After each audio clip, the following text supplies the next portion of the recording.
Hello everyone, welcome back. In today's video, we got another news and rumor video to discuss. We got some signings to talk about, some injury updates, some waiver updates. We got suspension to talk about, plus some trade rumors involving the Capitals, the Flames, the Vancouver Canucks, and the Anaheim Ducks. And we'll do all that coming up right now.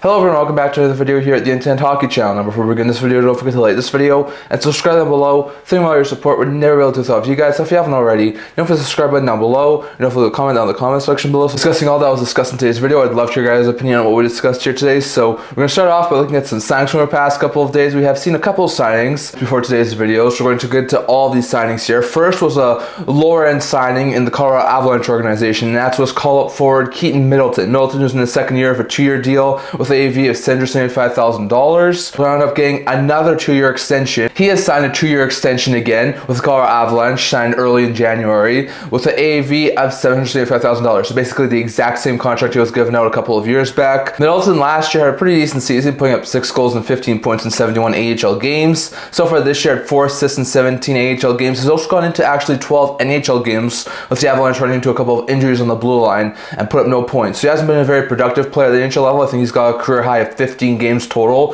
played at the NHL level, but he's a guy who can be a call-up option. If they're into some injuries, he can be a serviceable third pair of guys. So it's a decent pickup there for the Avalanche. It's a very low-risk contract. It's $775,000. They can bury him in the minors if they want to. So interesting pickup there, but the Avalanche has signed Keaton Middleton to a 2-year extension, league minimum, and it's going to be an interesting pickup there for the Avalanche. The Dallas Stars also signed a depth player, and that's Oscar Bach. Bach, who has got an opportunity in the Stars bottom 6 this year, has signed a 2-year contract extension as well, with an AV of $825,000. So once again, not an overly impactful contract there for the Stars. Last year, played his entire season in the AHL, putting up 7 goals and 36 points in 59 games. Was able to take a roster spot out of training camp on the Dallas Stars team, and so far he's worked all right. He's gone into 33 games of NHL action, putting up 2 goals and 10 points. Been a healthy scratch on separate occasions, but he's actually worked out quite well for the Stars, like a solid 4th-line forward. So the 2-year extension is not too bad and not too surprising. Like I said, he's been a serviceable M6 forward. He can help out that team long term. He's also on the younger side of things, so it's not a bad contract to give out if you're a Stars. So it's a pretty good pickup there for the Stars. I think Bach could be long term a really good fit there for the Stars in their bottom 6. So 2 years at $825 is not too bad, and it should be a really good pickup there for the Stars. For Toronto Maple Leafs, they signed one of their free agent acquisitions, and that was Felipe Myers. Myers was signed in, I think, the offseason on a 1-year contract to sort of help round out the Maple Leafs depth on the defense. But he's actually worked out quite well and earned himself the 2-year contract extension with the AV of $850,000. So remember, all players who were on 1-year deals, who signed 1-year deals in the offseason, could not sign extensions until after January 1st. So this is one of those guys. Myers is going to be a fantastic piece on that Leafs team for not only this year, but now a couple more years to come. Myers has previous NHL experience, but he hasn't played at the NHL level since last year when he had 5 games in Tampa. He also put up 4 goals and 23 points in 61 games at the AHL level for Tampa, but was mostly an AHL player last year and over the past couple of seasons. This year, he was able to get into a couple of games at the AHL level, put up no points in 3 games, was called up. So far, has 2 assists in 13 games for the Leafs, with their blue line a little bit battered. He's been a serviceable third pair guy. He can be a solid 6th, 7th defenseman. He's shown that in the past. So this I think could be a really good pickup there, just like Bach, just like Middleton. It's only an $850,000 AAV deal. If they need to, they can bury him in the minors, place him on waivers. It's not an overly substantial deal for the Maple Leafs, and I think long term, this could be a really good pickup there for the Leafs. So Myers is a little bit older than Bach and Middleton, so it's a decent pickup there for the Leafs, but he is older, so it'll be interesting to see what happens there, but I think Myers could be a solid 6th, 7th defenseman there for the Leafs. And the last signing was a bit of a bigger one with Mark Kastelic. Kastelic, who was in the second year of a 2-year deal with AV of $835,000, playing in his first year with Boston after being acquired in the offseason from Ottawa. The Bruins saw fit to sign him to an extension. He gets a 3-year contract extension with AV of $1.56 million. Now, Kastelic has been a very fantastic Boston-style forward on the Boston Bruins 4th line. He's been a very fantastic 4th-line center for that team. Kastelic last year was able to get into 63 games with Ottawa at the NHL level, putting up 5 goals and 10 points, one shy of his career high in 63 games, like we said. So he was a really good player there, but he was part of the Linus Ullmark deal. He helped Ottawa get Linus Ullmark, which has been a really good pickup there for the Senators, but he might be one of the bigger losses of that trade that the Senators gave up. He was a really good pickup there for the Bruins, and he's been a really good piece there so far. Already has 4 goals, which is only 3 shy of his career high, and 12 points, which is already a new career high on points in only 41 games in Boston. So he has more points than he did in Ottawa in the last 2 seasons in 20 less games. So Kastelic has been a really fantastic fourth line center. The $1.5 million cap I don't think is too bad. I think Kastelic as a solid fourth line forward, that's sort of what you'd pay your fourth liners. So I think that's a really good pickup there. And with how good he's blossoming in Boston, being one of the league leaders in hits too, I think this is a really good pickup there for the Bruins. 3 years, he's also on the younger side of things, so it's not an overly bad contract. And if they do wind up not working out in the next couple of years, they could bury most of his contract in the minors too. So it's another interesting pickup there that I think could have some really good long-term implications for the Bruins. So all in all, some pretty interesting 4 signings from our past couple of days, as we saw Mark Kastelic sign in Boston, we saw Felipe Myers extend in Toronto, we saw Keaton Middleton extend in Colorado, and we saw Bach extend in Dallas, all a multi-year deal. So interesting note there, but we saw a couple of extensions from our past couple of days. Next, going over to a couple of injury updates. Now, when it comes to injury updates, we do have a couple of things to talk about here. First, Carl Grundstrom was placed in injury reserve with an undisclosed injury and missed Thursday's game last week. So that's a bad blow there for the Sharks, as Grundstrom missed time last week due to injury. Well, Mark Vlasic was actually off of injury reserve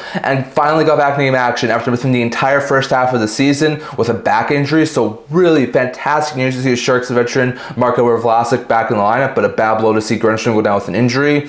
Then we saw Ottawa's Artem Zub be activated off a long-term injury reserve and return to game action after missing just over a month with a fractured foot. So that was great news there for the Senators, as to see Artem Zub get back into the lineup for Ottawa. While Anton Forsberg was activated off injury reserve and backed up on Thursday and also started on Friday after missing over 2 weeks with a lower body injury. So that's really great news there for Ottawa to see Zub, who's been a solid top for the defenseman, and Forsberg has been a decent backup back in the lineup. So it's really great news there for Ottawa. Vegas has Ivan Barbashev, who has missed 6 games now with upper body injury, has been placed on injury reserve. So not too surprised there. He could be activated whenever he's healthy. So that's still an interesting note there, just because the Golden Knights have a little more roster flexibility. So interesting note, Barbashev's been placed on injury reserve. Jared Spurgeon is expected to miss 2 to 3 weeks with a lower body injury that he suffered on Tuesday. So that's a bad blow for the Wild. We're going to be without a solid top 4 defenseman for the next couple of weeks. That's a horrible blow there for the Wild.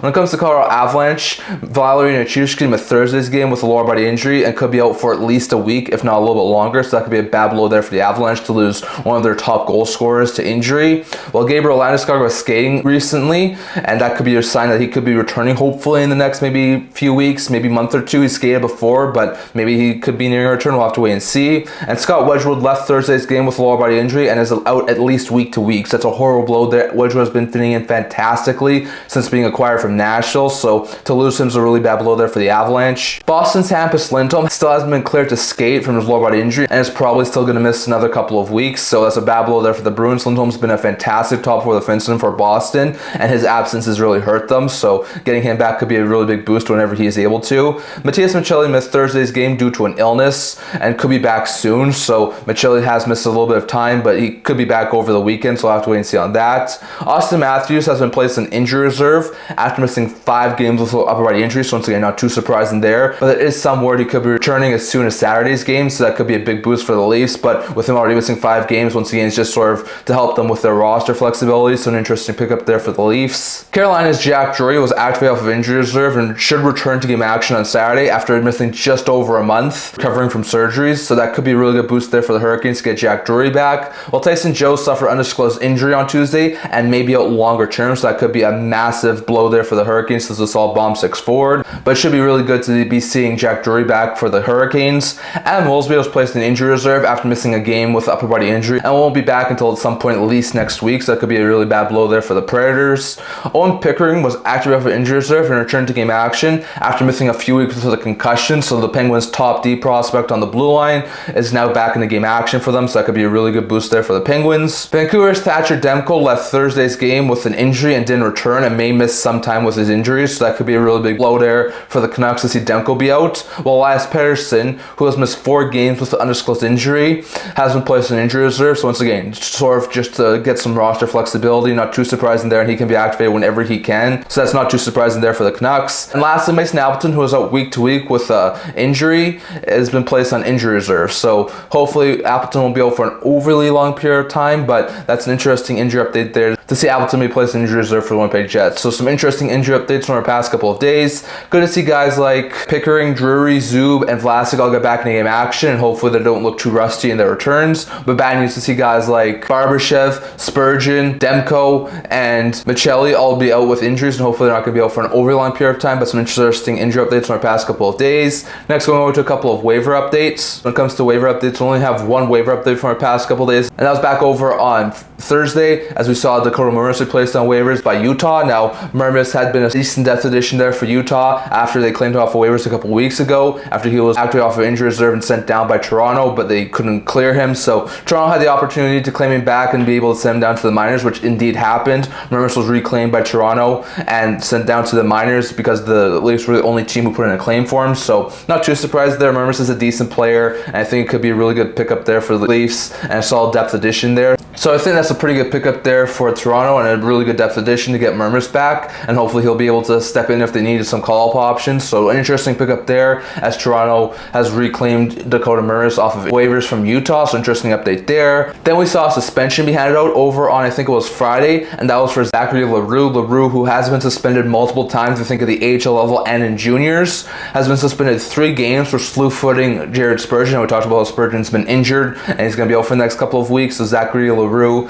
has been suspended 3 games. I think he's already missed the first game of his, so he might be out for a couple more games, but I think that's justified. That was a bad play from Leroux, and I think the suspension is justified. This is one of the times I think that player safety got right on it. So I think that's the right call for player safety to suspend Leroux, and I think that's an interesting loss there for the Predators, as Leroux has been a decent addition there for the Predators since being called up. So Leroux is going to miss the next 3 games due to suspension after slew-footing Minnesota's Jared Spurgeon. So an interesting suspension update from our past couple of days. And lastly, going over to a couple of trade rumors. We're going to start with the Calgary Flames. According to Eric Francis, he was recently talking to Dan Vladar, and although Vladar might be one of the more intriguing names coming into the January 1st free agent market, or even during the trade deadline this year, apparently Vladar's preference, he has made it clear to the organization, would be to stay in Calgary. Now, Vladar has been a solid backup for the Flames for the last couple of years, first behind Markstrom, at this current point in time behind Wolf. He's not been able to grab the reins as a starter, but he's been a decent backup 1B type goaltender. This year, at the start of it, he's had some very fantastic numbers, which just sort of led a lot of people to believe that he could be a trade chip for the Flames, or walk as UFA and maybe find a more competitive team to play with next year in the free agent market. But it might be his preference to stay. He seems to have found a home in Calgary.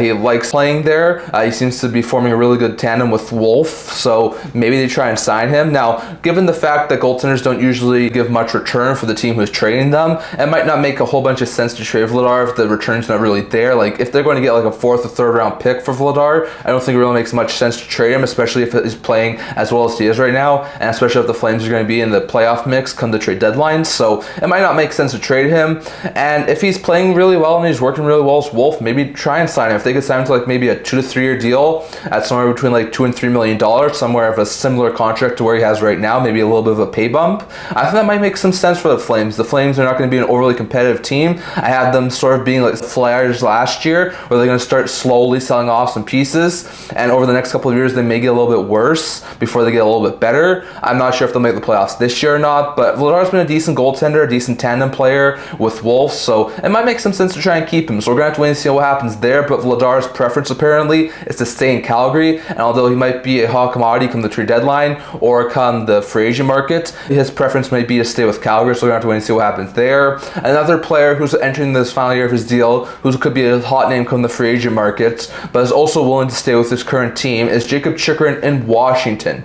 Now, Chychrun has had a really solid start to his Washington tenure. I think he's one of the Capitals' leaders in points. Like, he's had a really good start, putting up some really good offensive numbers, still playing solid defensively too. Like, he's running out into a really good top 4 defenseman. Now, according to a couple of recent reports that we've seen, one from the Hockey News that said that the Washington Capitals might not be opposed to paying Chychrun the big bucks in order to try and keep him, and one from Sportsnet when there was an interview with Jacob Chychrun, and he said that he would be open to signing an extension with the Washington Capitals. So it seems like both sides might have some interest in keeping Chychrun in Washington. Now, the Capitals already have guys like Karlsson signed for a couple more years, Trevor Van Riemsdyk, Martin Fehervary, Rasmus Sandin. Like, they have a lot of their defense already locked up, so if they got Chychrun signed and kept him in their top 4, that could be a huge boost to the Capitals team going forward. And I think Chychrun has worked out phenomenally since being acquired in the offseason from Ottawa. So Chychrun's been a really good offensive defenseman for the last couple of seasons. Even in his time with Arizona, he was a really good offensive defenseman. So I think signing him would be good. Now, as for the contract he'd probably one of the top defenders on the market if he was to hit free agent market. So my guess would be he'd probably looking at like a $6.5 to $7.5 million AAV deal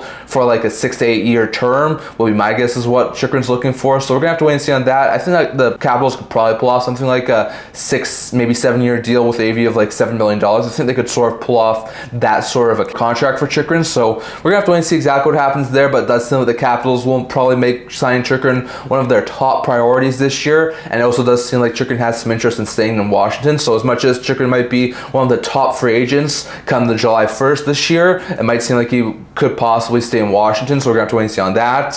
When it goes over to the Anaheim Ducks, the fourthperiod.com was recently talking about Anaheim and said that Brian Dumoulin is a player that the Ducks are planning on shopping come the trade deadline. Now, Dumoulin is a player who's one of the veteran leaders on the Ducks team. They have an extraordinarily young blue line, but I think Dumoulin and Trouba are basically the only two veterans on that team. It seems like they want to really try and keep Trouba, but it seems like they wouldn't be opposed to moving Dumoulin off. He's entering the final year of his deal. I think he's got just over $3 million on his cap hit. If the Ducks were to retain half of his salary, make him down to $1.6 million, there would be a ton of teams who would love to have a Dumoulin on their third pair. He's a hard-hitting type forward. He plays a defensive-minded game. He's confident on the third pair. He can play both sides of the puck. He's won a couple of cups in Pittsburgh a couple of years ago, so he knows what it takes to win. So this could be a really good pickup there for teams who are looking for some depth defensemen when it comes to their trade deadline. And I think Dumoulin having another shot going to the cup might make some sense for him too. So we're gonna have to wait and see on that. He does have a 10-team no trade list. So if he doesn't waive any of those teams,